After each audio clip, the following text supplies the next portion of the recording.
real quick, I wanted to jump on here because my channel is also like, it's beauty, it's commentary, it's lifestyle, it's all of the above. And I think it's time that I really establish what my idea of luxury and beauty is, and talk about some things that I've noticed myself, but I think it's personally disturbing. So I hope, I don't know if I'm going to be coming off coherent. I hope I am, because what I have to say is really, I feel like it's necessary and it may set somebody free. So hopefully what I have to say comes across as clear and concise as it is in my head, because I have thoughts.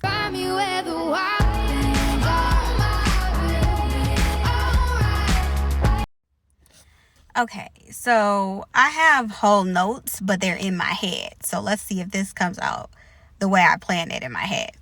So a little bit about my interest in fashion. I am very much interested in fashion. I would not say I'm interested in high fashion personally to own and keep for myself, but I do like to watch fashion shows.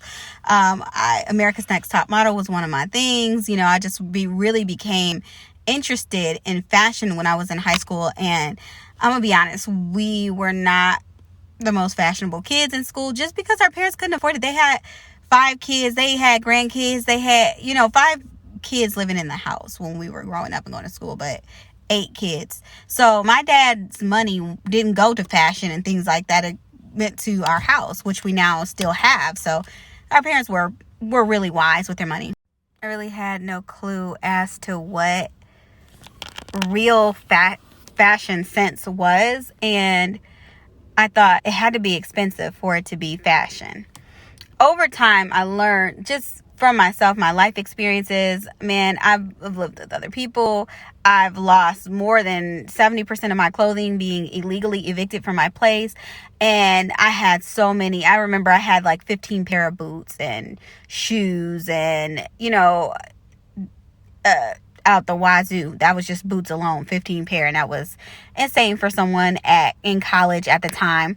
And I lost all of that when I was illegally evicted. And that life experience changed me, not only as far as what fashion I could attain, because all the money I invested in those juicy bags, clothes, all of that, shoes, even underwear. People took my underwear. So that's just a little bit about my background and how I kind of came to my fashion sense. I'm now in a place, I think, financially where I can afford, higher end brands. But here's my thing. These brands have shown black people, these higher end brands have shown black people, women of color particularly, and as well as men. I mean, they've done it to men too, but particularly women of color and fat women or, bigger women, that they don't want you wearing their clothing. They make these tiny sizes that it's impossible for a normal average size woman to fit in, because the average size in the US is a 14-16.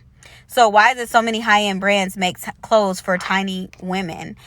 Some of them don't even go above a large. And if you find an extra large, you're fighting with a million other people to get it, because they don't really go above it. And call me crazy, call me a conspiracy theorist, but I think the fashion industry is insidious for that, because the average person don't fit in those clothes. So what you're telling the average person is that you don't care about, you don't give 2 damns about what they look like and what they really present as. You only care about the people that are thin and fit your standard of beauty, and that's insane. So when brands come along and they actually show support for marginalized communities, I'm interested. I want to know, what the idea is behind the brand. I'm into it. I'm loving it. And so for me, I kind of keep this philosophy in the back of my mind. Trust me, I'm going somewhere. I'm not just on here talking about myself. But when a brand shows interest in marginalized communities, I take notice, and I think to support them. And when I didn't have it, when I wasn't financially able to support black brands or brand owners that supported marginalized communities, I don't care what it was, whether it was fashion, home goods, whatever you sell. If I started to think, man, when I'm financially able, I'm going to support Black businesses, because we pay all this money to companies that have huge names. Y'all know the ones. I'm not going to even call them out in this video, but they have had problematic histories. Gucci is a main example where they have problematic histories with the Black community, problematic interactions, but yet people killing themselves to buy Gucci. And you just not going to catch me doing it. If it's cheap and it's something I really, really like, maybe, but I don't align myself with their values as a company. So I definitely am not going to consider myself luxury if I have that. It doesn't make sense. You don't support me as a person, as an individual, as a human. So, people may say this is extreme. I stopped shopping at Starbucks when they had that little Black Lives Matter issue, and I'm not still not going back to Starbucks. I still, unless somebody brings it to me or gives it to me, I'm not doing it. I don't even buy their coffee creamers or their coffee from the store. That's how deeply, and trust me, there have been times where I was desperate for coffee and I knew a certain particular blend in Starbucks will get the job done, but I wouldn't get it. I would get a name off brand.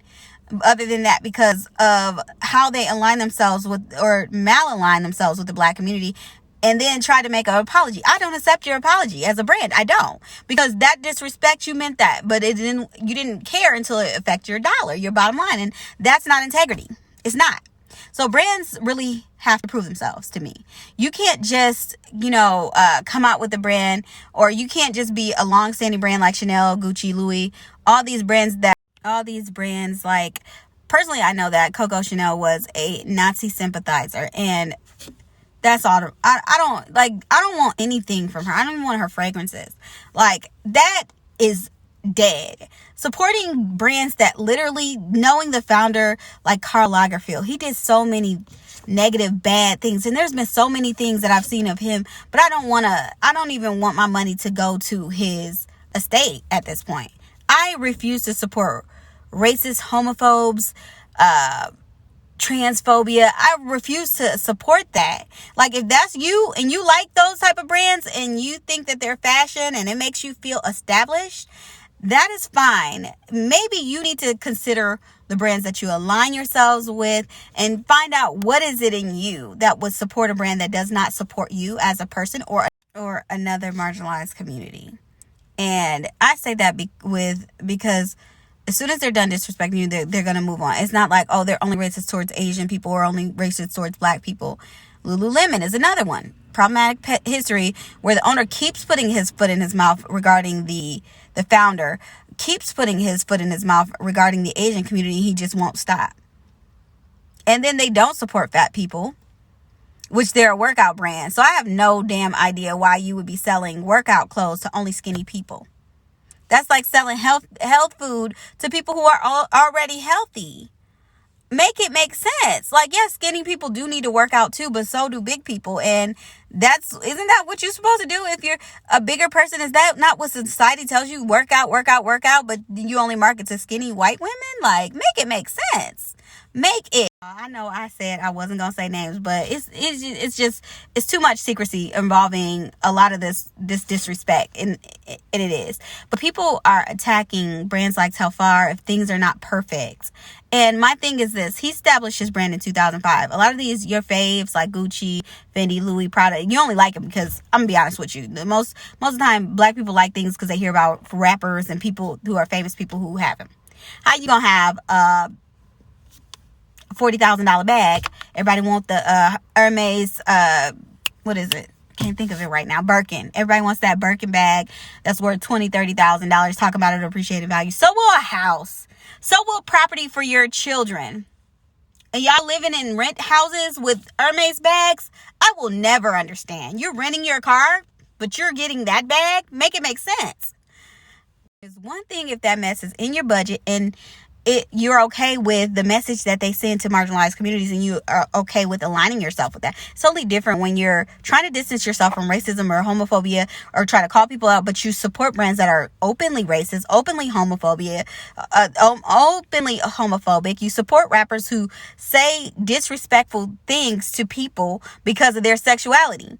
And they're not saying this in the name of God. They're saying it in the name of homophobia. They're not saying, okay, well, this is, and even if they were saying in the name of God, that's a whole nother, I could preach, but I'm not going to. Just know that saying and doing little things like that, knowing you have a platform the way you do, and that's disrespect, open disrespect. And for us to support them means you align with their values. And I refuse to align with those type of values. So yeah, I support brands like Telfar. I support black-owned brands. I do.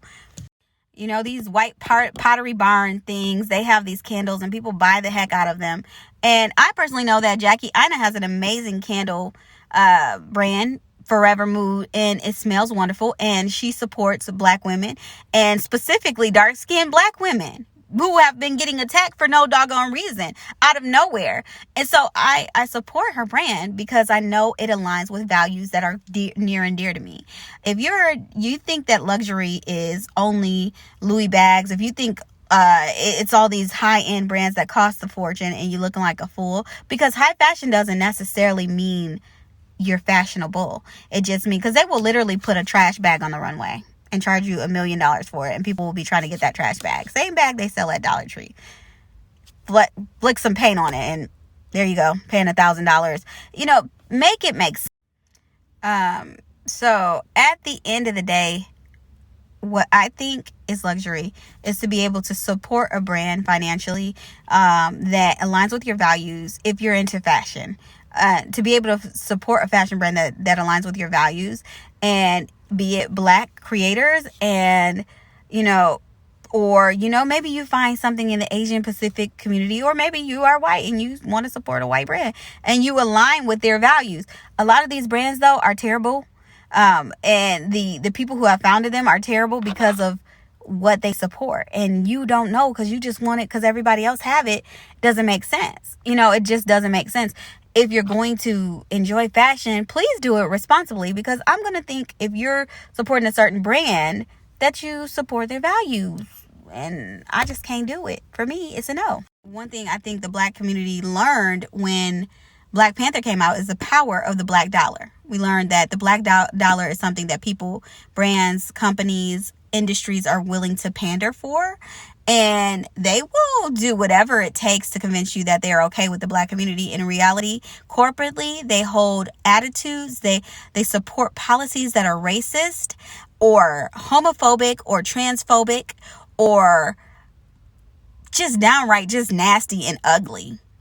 It could be things that are associated with them, that their brand that is even linked to the Epstein case. You don't know. Like, people don't do their research. So all I'm saying is, if you're on a brand and you think that high fashion means that it is expensive, or one of these better known brands, please, because I've heard people like complain about black brands and how they don't have this and they don't have that yet.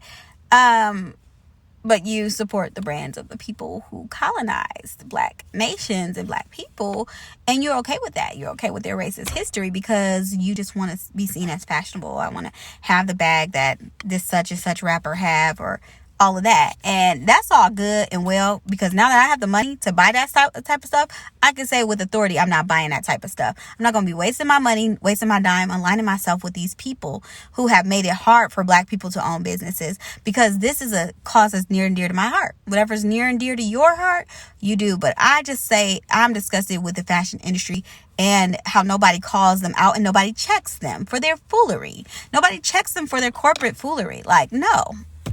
Sis, no.